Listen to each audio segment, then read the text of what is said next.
everyone. Thank you for joining us today. My name is Ruby Barclay, and I'm your host for this Department of Energy National Lab Discovery Series webinar.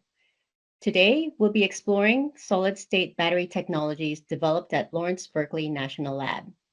We are privileged to have with us Berkeley Lab scientist Mike Tucker, who will share his expert perspectives on this technology, and Shanshan Lee, a technology commercialization manager at Berkeley Lab's Intellectual Property Office, who will share insights on licensing and partnership opportunities at Berkeley Lab. Mike Tucker is a staff scientist in the Energy Conversion Group at Lawrence Berkeley National Lab, where he develops electrochemical technologies, including solid-state batteries and SOFC/SOEC solid oxide cells. His group focuses on developing structures and fabrication processes for LLZO and halide solid-state batteries. Throughout his career, Mike has focused on commercialization-driven research activities, working with many industrial collaborators and sponsors, and as co-founder of and CTO of Point Source Power, focusing on personal power products for the developing world. He holds chemical engineering degrees, a bachelor's degree from Brown University, and a PhD from UC Berkeley. Before we proceed, I'd like to remind you that your microphones will be muted throughout this presentation. If you have any questions, please type them into the chat box at the bottom of your screen, and we will address them during the Q&A session at the end of the webinar. And now, let's dive into the fascinating world of solid-state batteries. Great, Ruby. Thanks for the introduction. Glad there's so many folks joining today. Let me just get started sharing my screen here. Okay, are we looking good? Great. Looks great. Good. Okay, thank you. So I'm Mike Tucker.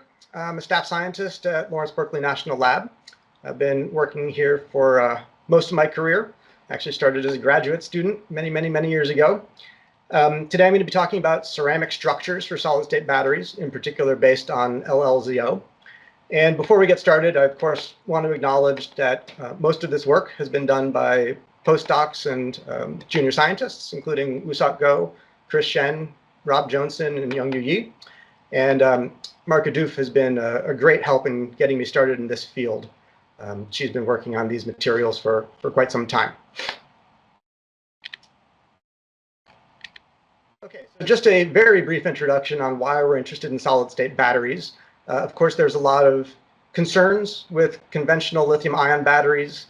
There are many news articles that come up, and safety is a #1 concern. Of course, for those batteries, the cost and the performance continues to improve every year, but these batteries are full of liquid electrolytes, which are flammable. In contrast, solid-state batteries are a solid material for the electrolyte and are often made with very little or no liquid electrolytes at all. So the flammability hazard is greatly reduced. Also, solid-state batteries have the promise of enabling a lithium metal anode, which would greatly increase the energy density. And then finally, maybe it's a subtle point, but these materials and these battery structures will be made in completely different ways than standard lithium-ion battery fabs. And so it's an opportunity to strengthen the manufacturing here in the US with a new paradigm. So, the manufacturing challenge is that we're trying to make viable technology with solid-state batteries. So for that to happen, we need materials that are functional, structures that give us the energy density and power density that we want, as well as scalable processing. And in many research endeavors, the scalable processing is somewhat of an afterthought. In my group, really focus on that and bring it front and center. And so scalable processing, in my mind, is low cost, high throughput, and hopefully is used with existing equipment or easily modified, or small modifications to existing equipment, so you don't have to invent an entire new process line. So there's kind of challenges and opportunities with these solid-state batteries. The processing is certainly a bottleneck, but like I mentioned, it's quite different than lithium battery fabs. In addition, there's other constraints in terms of recyclability, carbon footprint, second life, and the elements used in these materials. But today I'll really be focusing on existing materials and scalable processing techniques. Processing is really critical for solid-state batteries. On the left here, I've listed several different types or classes of solid-state batteries and several of the properties that you want. Interestingly, the polymer solid-state batteries, the polymers themselves have some of the worst materials properties of all of the different classes. However, the processability is quite high and easy, and that may be the reason that we actually see more polymer batteries in the market now, both as demonstrations and initial deployments. In contrast, the oxides have quite good materials properties across the board. However, the processability is quite low. And so that's kind of the hurdle that we're trying to overcome. Okay, when I think about different types of techniques, different materials, one way to think about it is that the value of the final product really dictates the acceptable processing cost. And so here's a number of ceramic type materials with greatly increasing value, from ceramic filters, which are literally pennies each, all the way up to processor chips and silicon wafers, which can be above $10,000 per square meter. Batteries are sort of at the lower end here. And so processes that are well developed for other types of fabrications, for example, silicon processing, potentially even solid oxide fuel cell processing and PV processing in the green energy industry, those may be too expensive for very low cost lithium batteries. So that's something we need to consider. And based on that, there's this sort of range of ceramics processing costs that are dictated by the processing, the throughput, the type of atmosphere required, solvents, and processing temperature. And so as just three kind of quintessential examples, there's disposable filters, again, pennies each, solid oxide fuel cells somewhere in the middle, and very expensive thermal barrier coatings, for example, ceramics being deposited on high temperature turbine blades. And in those cases where the value is quite high, you can accept exotic processes like sputtering and things that have to happen in a vacuum chamber, or things that have to happen at very high temperature. With the batteries, we really want to be down at this lower end. So looking at things like screen printing, dip coating, tape casting in continuous processes, doing this in air or possibly a dry room, using water as the solvent, and really trying to limit our processing to below 1150. That's a break point for furnace cost. So with all of that in mind, I'll now go through some of our research on different generations of structures which are incorporating lithium lanthanum zirconium oxide. In this particular case, it's an aluminum doped material. And the first structure that we're looking at, this Gen 1 structure, is a thin freestanding LLZO sheet prepared by tape casting. So the concept here is to minimize that electrolyte thickness to save weight and volume. Use a lithium metal for high energy density, and then do a simple applying with a screen printing or tape casting type fabrication approach for a composite cathode that has these cathode active material particles, and then a catholyte with some carbon in it for electronic conductivity. And we want this LLZO to be less than 100 microns, which is easily achieved with tape casting. So for those who don't know, this is a very high-level introduction to tape casting. The idea is that you can take powders, LLZO powders, and pore formers if you want a porous structure, or with no pore former if you want a dense structure. You mix it into a slurry with water or other solvents, dispersants, other additives, and mill it. And then you tape cast it out on a moving bed. And this bed is typically a stainless steel or perhaps a silicon-coated mylar. And there's a gap here created by a blade. And so the slurry stacks up behind this gap, and then it comes out at a uniform thickness. And after it's dried, it can be peeled off from the substrate and then sintered. And so there's a lot of variables listed down at the bottom that give us control over the whole process. So those are the types of variables that we've looked into for this LLZO. And in many of these slides, you'll see up at the top, these are the case numbers for the IP that is available at different stages.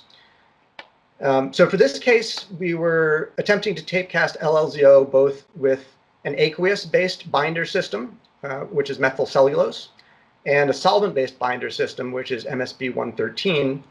And we screened through different binder systems, found that some of the aqueous ones gel, which makes them quite unusable.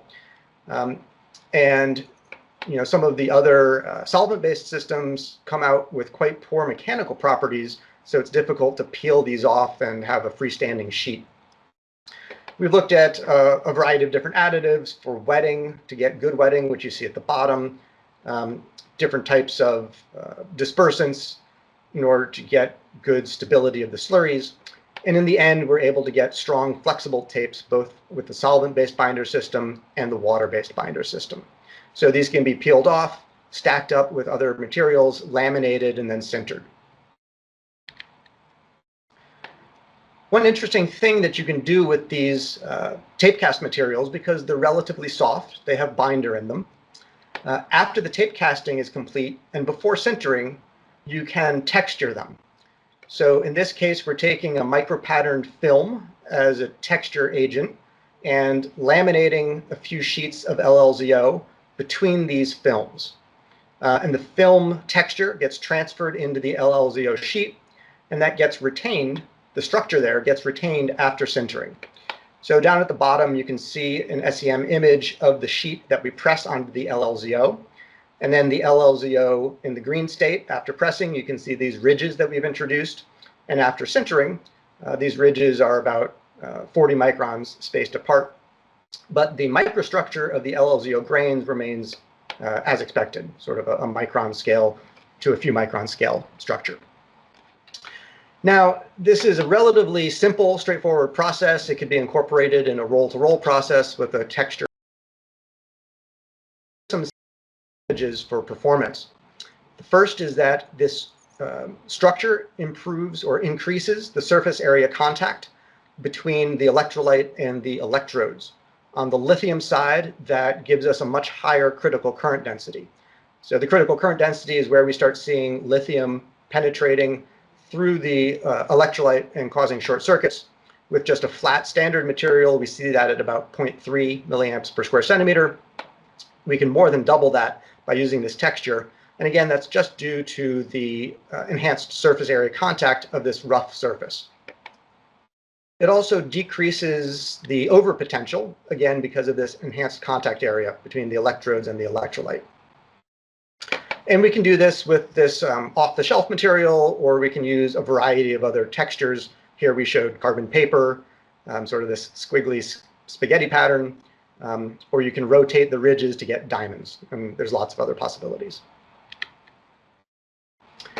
Okay, so moving on to a little bit of optimization of the sintering for this material.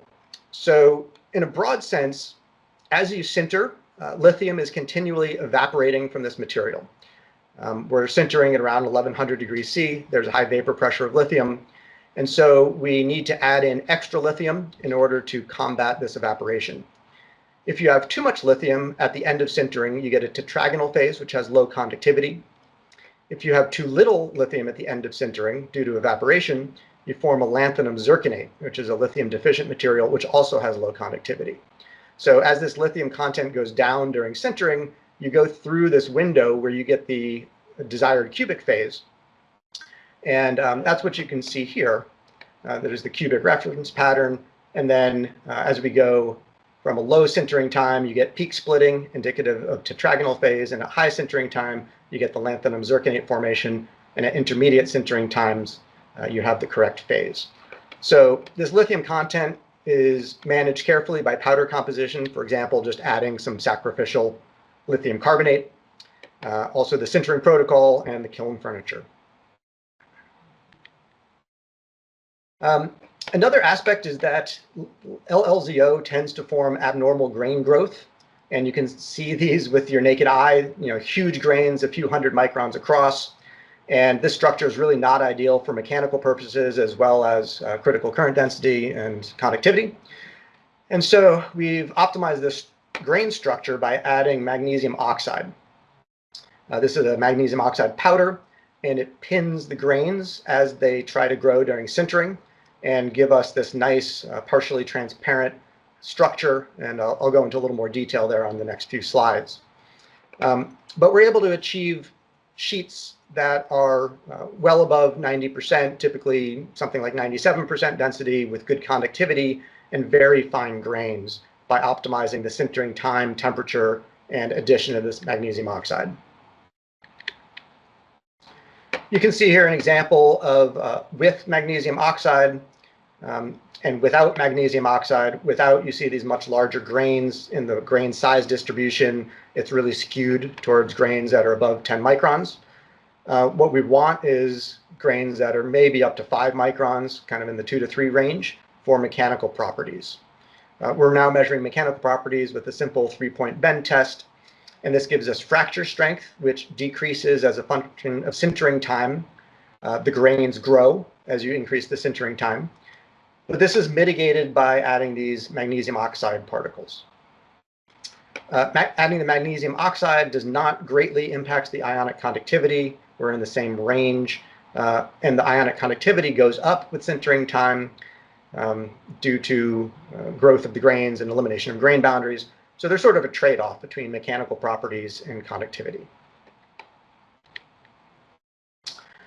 Taking these thin sheets, which are about 80 microns thick, and trying to scale them up after doing a lot of work at these small scale 1 centimeter diameter sizes, we've scaled up to, on the order of 3 centimeters dimensions. And, that's just the beginning for a commercial scale system. You want it to be significantly larger than that. Unfortunately, we found that with the level of defects that we're able to achieve in the lab, we're getting a lot of cracking, warping on these very thin sheets. So scaling up did not seem like an option. The fracture strength increases with thickness, but of course, for energy density of the battery, we want the thickness to be down here really below 50 microns, where these materials are quite thin and brittle.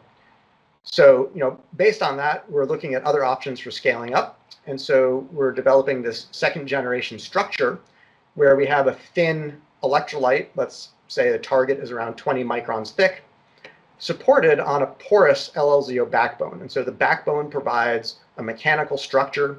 So, it's thicker, it's stronger. And then the thin region here is providing the electrochemical function as an electrolyte.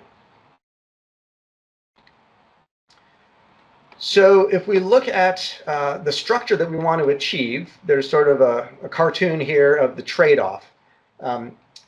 The first generation with blue as representing the LLZO, a thin freestanding electrolyte, and a thick cathode that gives us high energy, but it's really difficult to handle these thin electrolytes. So to make it strong, we want to have a thick and rugged LLZO backbone, but then that cuts down on the volume available for the cathode active material, and that cuts down your energy density. So we want this sort of trade-off structure. And you can calculate based on energy density or specific energy targets what the porosity of this LLZO needs to be if you're assuming, for example, 20 micron thick electrolyte, pore filling of 74% of the pores filled with NMC as your active cathode material, and a few other assumptions listed down at the bottom. And based on these targets, we want something like 5 and a maximum of maybe 20 microns thick electrolyte, a 300 micron thick cathode, 90% scaffold porosity, and 90% active materials. This is all really hard to achieve. So we're looking at a few different ways to make these structures. The first is a very straightforward approach where with tape casting, we add in polymethyl methacrylate. This is available as beads that you can see here in a variety of different particle sizes. Initially, we're just choosing a 50 to 60 micron particle size. And so we can stack up 2 electrolyte layers to avoid defects or pinholes going through, and several layers with the PMMA pore former. And we, after sintering, get these structures like this, where we've got a dense layer and a porous layer with good through porosity. And this greatly enhances the mechanical strength. This bar here represents this bilayered structure compared to a freestanding structure with the same thickness of the LLZO dense layer. The, the porous layer could be considered as filled with cathode material or filled with lithium, and there's precedent for both of these. Okay, so another way that we have to make this structure is called high shear compaction, developed by Reagan Technologies. And in this case, unlike tape casting, you actually do the drying as a powder instead of as a tape. So we spray dry the powder with or without pore former. Sorry, the spray drying is without the pore former, but then we can mix it with pore former if you want in a simple V-blender mixing. And then you've got this uniform powder, which can be hopper fed out and calendared to a very specific thickness. And that's an advantage over tape casting, because as tape casting dries, the thickness changes. And so if there's non-uniform drying or capillary forces, that can affect the thickness. We are also able to get very thick materials up to 2 millimeters with this technique, and that's pretty difficult to do with tape casting without getting drying stress cracking the tapes. And you can see here, pretty uniform porosity across the thickness of this material. Depending on the amount of pore former you can add, you can adjust the porosity of the backbone. So again, there's a trade-off between pores you can fill with active material versus mechanical properties. And you can see the pores poking through that top surface. So, this is a fairly tunable process. Now, one challenge comes along when we try to infiltrate the cathode into this porous structure. So this is the same catholyte carbon particles for electronic conductivity and NMC as an example, infiltrated into this porous structure. So we've looked at other examples as well, in addition to NMC, and different processing approaches in order to get the cathode into that porous structure. The first one I'll talk about is a solution process. So here, this is an organic cathode material, which can be dissolved in a solvent and then filled into those pores. And the solvent is evaporated out at relatively low temperature, and you're left behind with these crystals of the organic cathode material. And you can see here, depending on the solvent evaporation rate, so NMP is slow, acetonitrile is fast, you can control the particle size of these cathode particles. In this case, as an example, we've used Lawsone, which has 2 oxygens on it. These oxygen sites can be lithiated in a reversible process that gives a very high capacity at a moderate 2 to 2.5 volts. In the case of a conventional cell guard separator with liquid electrolyte, the Lawsone dissolves and moves through that separator and reacts directly with the lithium anode.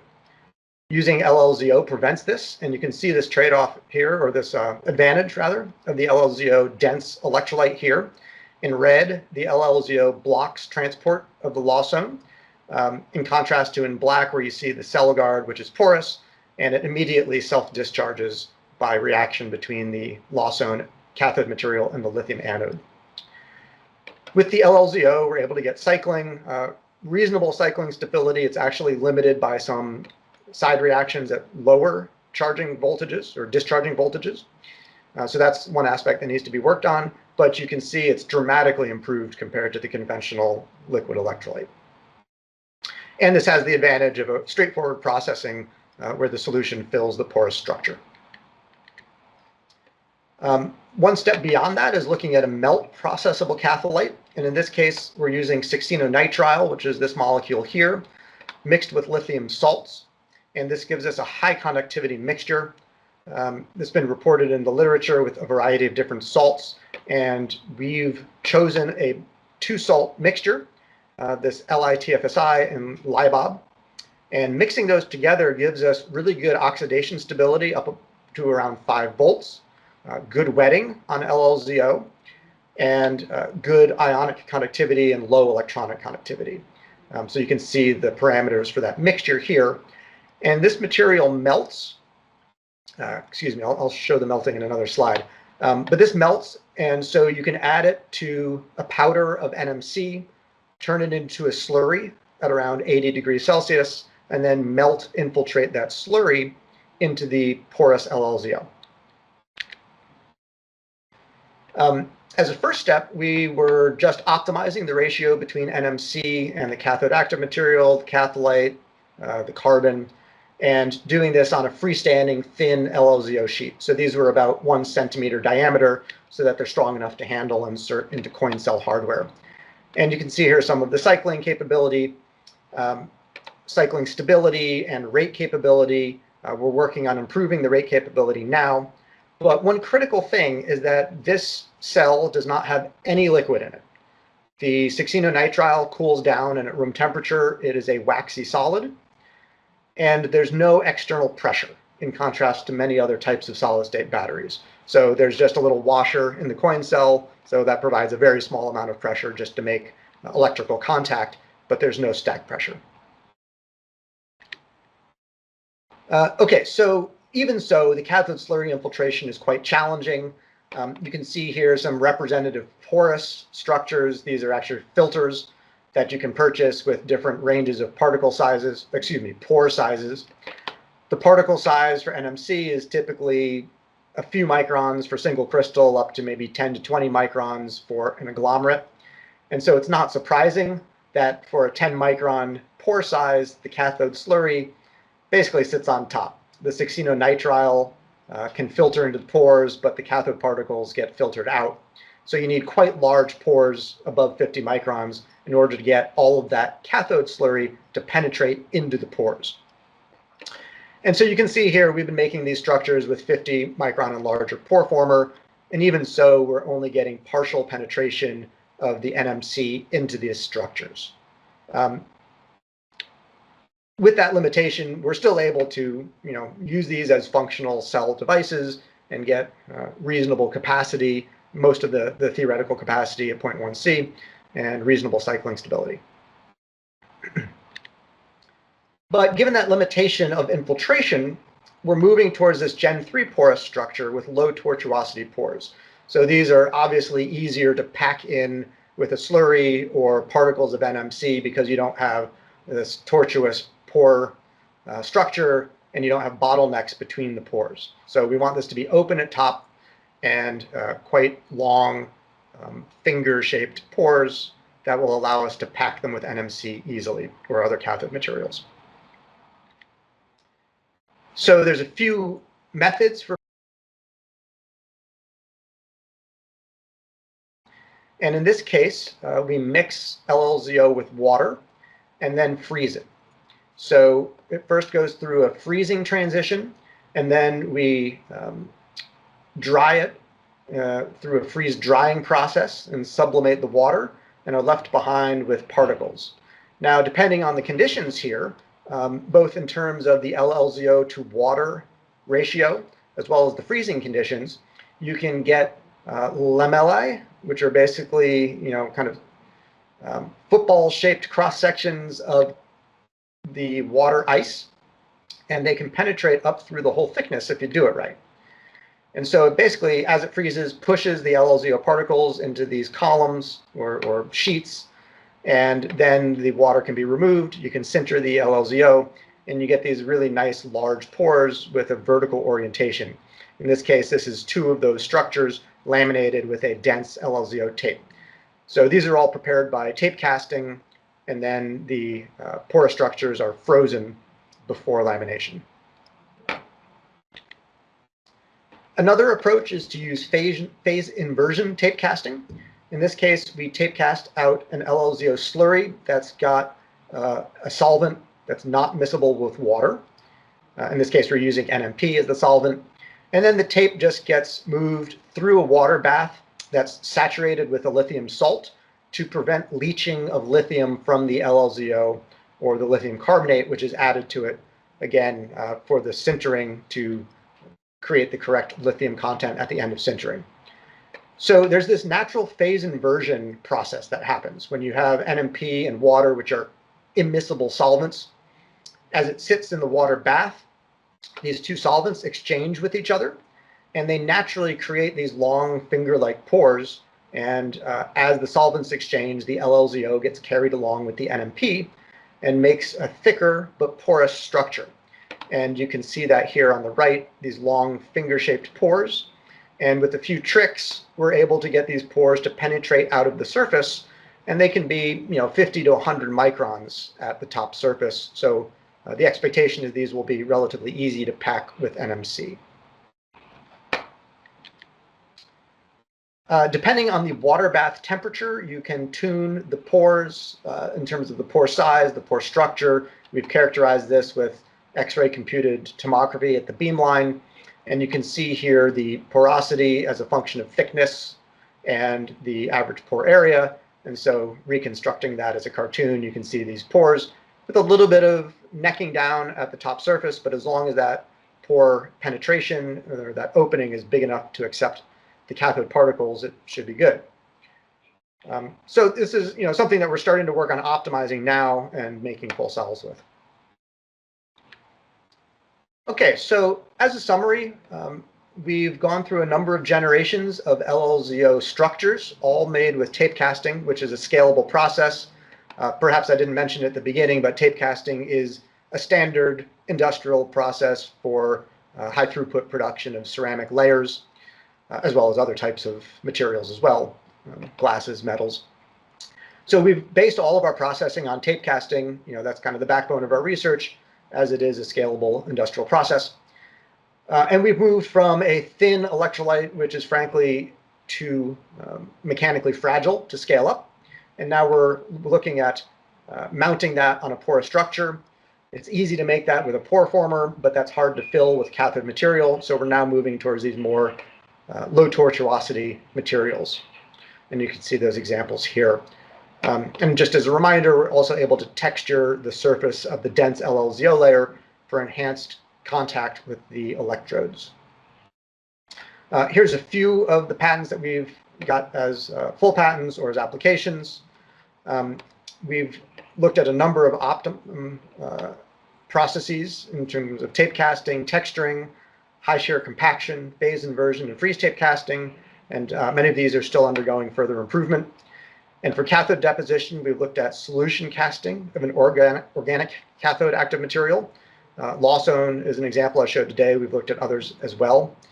We've also looked at slurry casting a polymer electrolyte, which I did not go into detail today, but has been published, and slurry casting succinonitrile mixed with NMC particles. So with that, I'll end by including the funding and acknowledgements.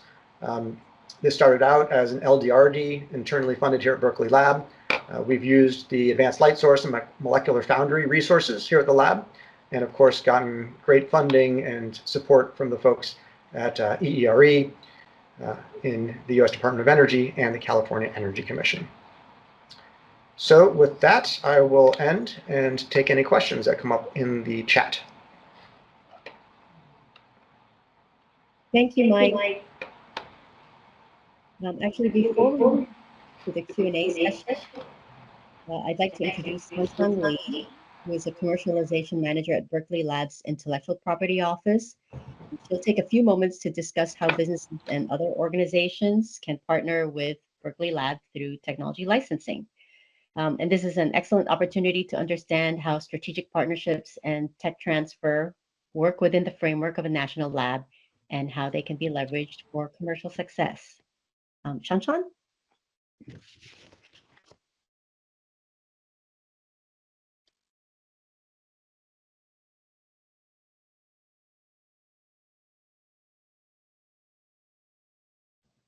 Hi, sorry, can't find the mute button.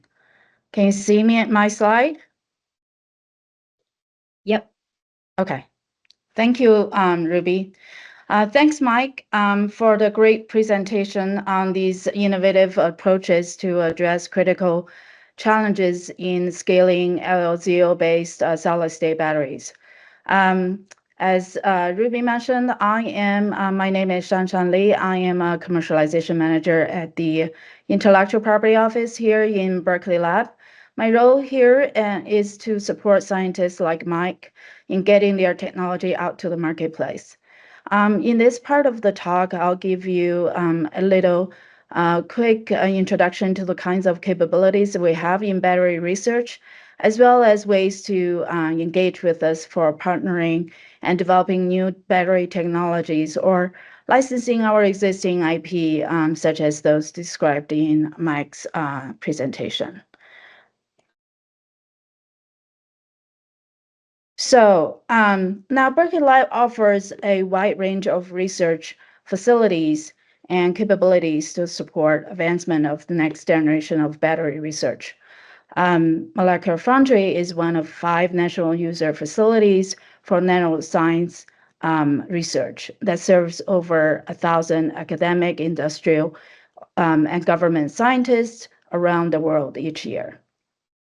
Now, it offers nanoscale fabrication and characterization of materials that's available for battery material development. On Flex Lab, in the middle of the slide is a 360-degree rotational test bed for advanced integrated technology for buildings and grid integration. The flex grid part of the facility is all fitted with complete solar, batteries, inverter systems that allow users to evaluate technologies and controls that span both the supply and demand side of the grid. Now, the advanced light source on the right, ALS, we call it, is a specialized particle accelerator that generates bright beams of X-ray light ranging from infrared to X-rays for scientific research. Over the years, ALS have developed techniques and capabilities that you've seen Mike use to observe the battery materials in real time as they function, providing insights of the type of degradation that happens when the battery cells are being cycled.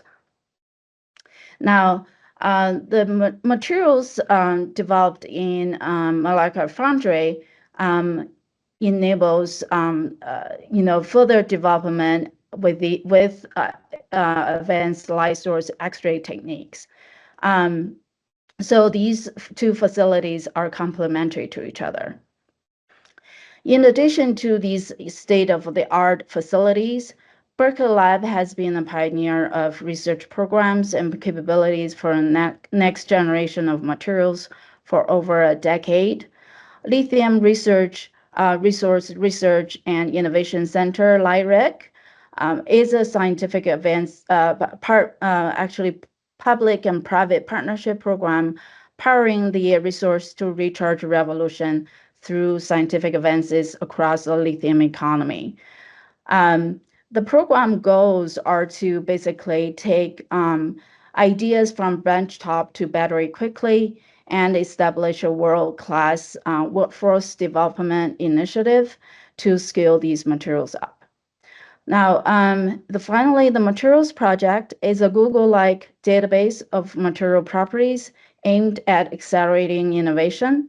It uses supercomputers to calculate the properties of materials based on first principles quantum mechanical frameworks. The idea behind the material project is that it can save researchers time by predicting material properties without needing to synthesize the materials first in the lab. It can also suggest new candidate materials that experimentalists hasn't thought of previously. Users of these databases can look up the calculated properties such as voltage, capacity, band gap, and density, etc., for tens of thousands of materials. To leverage these capabilities, there are several ways of working with us. I reside within the Intellectual Property Office, where we are responsible for patent and software licenses. My office also handles other agreements such as non-disclosure agreements and material transfer agreements, which are typically needed prior to you taking a license of our IP or engaging with our researchers for discussion prior to submitting a proposal. We also provide all matters related to IP agreements, including IP management with other institutions and laboratories.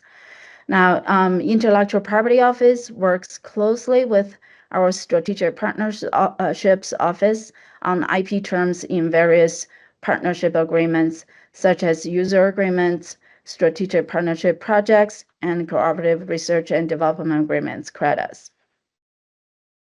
If you are not familiar with these type of agreements, here is a table spelling out the specific terms regarding IP and data rights you get under the different types of agreements. At a high level, CREDA is a vehicle used for collaboration where both or all parties are contributing work. You can get an option to negotiate an exclusive license in the field of use to anything new that is developed by the laboratory employees. Now, SPP is typically used for companies to fund lab to carry out specific work scope. There is no collaboration per se, but for US companies, and they get to own the work done by the laboratory employee, but the government retains the right to use the IP for research purposes only. Now, user agreements are used to access the user facilities such as Advanced Light Source and Molecular Foundry I talked about earlier. You can access these facilities at no cost if you agree to allow our researchers to publish their results and submit a proposal through our competitive review process. Now, however, you can also perform proprietary research at cost. Under this type of agreement, typically users may elect title to their own invention. Now, with regards to the portfolio of technologies Mike presented earlier, here is the status of the IP protection we put together for each of the cases.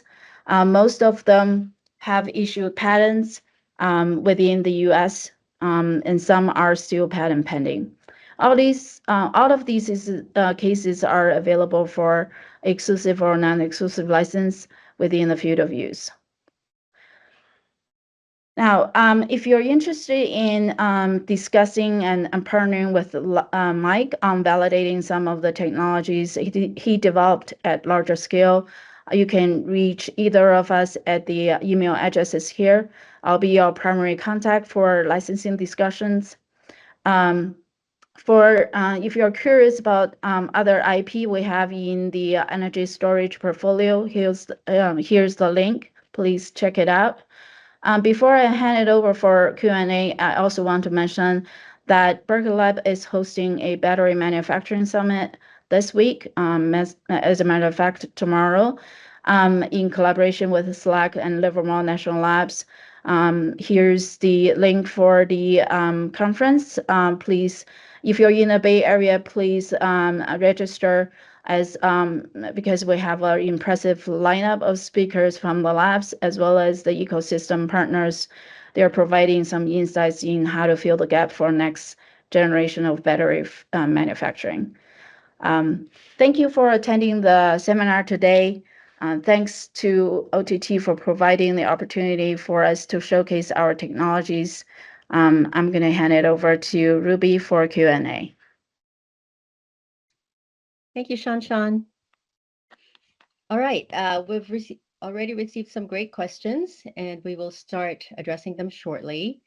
Please continue to submit your queries in the chat box as we proceed, and we'll try and cover as many of these as possible during our session today. So the first question I have here is, what is the loading of LLZO in the slurry? Will the polymer binder be converted into carbon after sintering? Okay, so the LLZO loading, that's quite variable, and I'd say the volume loading is somewhere around 10 to 20%, but then in the green state after casting, you can get up to 40 or even 50% after lamination. In terms of the binder, it is selected specifically for clean burned out at low temperature below the sintering temperature. And so the binders and all the other additives can just be burned out in air, typically around 600 to 700 degrees Celsius before the sintering step. Thanks. Okay, there's a question about, are you going to use graphene to improve the electrochemical performance of solid-state batteries? It is something that we're looking into, both, and several different forms of graphene and graphite as well, I should say. Okay, what is the mechanical property of the final products? So the only thing that we've really characterized is the fracture strength with the 3-point bending. That's the data that I showed. And it's a brittle material, and so the fracture is really dominated by defect density, and so you get a pretty broad distribution. Actually, if you have tens of samples, that'll define viable statistics. In this case, we're really using it as a screening tool for comparing different structures and different additives, different microstructures on the grain size, as an example. So the caveat is that we're not building up huge amounts of statistics, but certainly the comparisons for these give you a good feeling for the fracture strength. Now, we've also got partners that have been looking at other mechanical properties like hardness using micro and nano indentation. And some of those are coming out as manuscript papers in the next couple of months. So if you're interested in those mechanical properties, stay tuned for that. That's coming out of Roseanne Warren's group at University of Utah, and Jaron Moon is the first author on those. Are there any postdoc positions available for this work? Currently, no. However, next year we may be hiring. So always go to jobs.lbl.gov. All of the postdoc and any other positions in my group, and really anywhere at the lab, are posted at jobs.lbl.gov. Great. Could these batteries be used to power ships?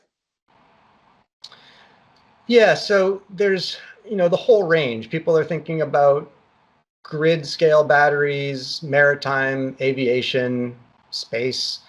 It really comes down to, I would say, the volumetric and gravimetric energy density requirements, the power requirements, and lifetime requirements.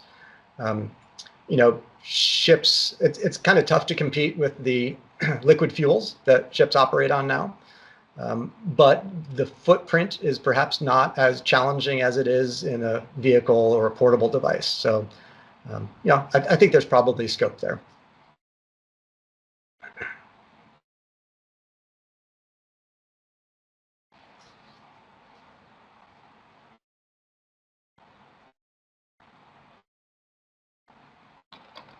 I think you're muted, Ruby.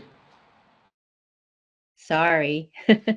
In the case with SN, LLZO could mostly just act as a template, while SN will mostly work as an electrolyte. If that's the case, can LLZO be replaced with other ceramic materials that are cheap and more stable? In principle, yes. So the challenge there is going to be co-sintering LLZO with other ceramics, both in terms of sintering temperature, shrinkage rate during sintering, chemical compatibility of those materials. So is correct that the 16-nitrile actually has a high or even higher conductivity than the LLZO. And so in these structures I've mentioned, if that is the secondary catholyte, the LLZO is really just a mechanical support. And so you could think about other materials there. Do you have an estimate of achievable aerial capacity, for example, for NMC secondary electrolyte in the porous LLZO layer? Yeah, so let me state it a different way. We're targeting cathodes up to a few hundred microns thick. And so depending on the porosity, that will give you your aerial capacity. Back of the envelope calculations indicate that we can get tens of milligrams per square centimeter for a thick cathode like that. And what is the targeted discharge duration of the energy storage for long duration energy storage? Yeah, so we're not really focusing on long duration storage right now. This work has all been funded by the Vehicle Technology Office. So, vehicle charge and discharge patterns are the ones that we're thinking about.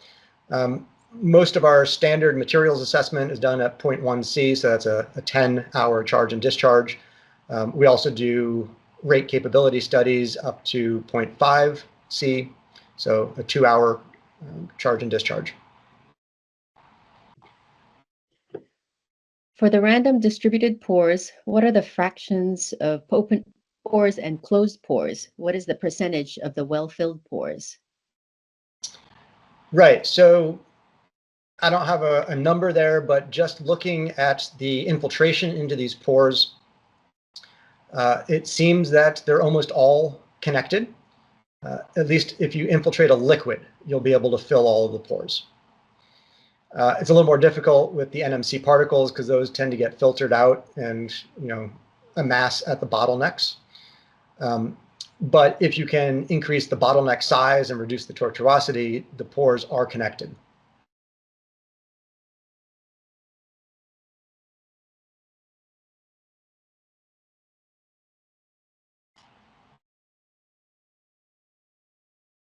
You're muted again, Ruby. I think we got to all of the questions that we received. Any other questions?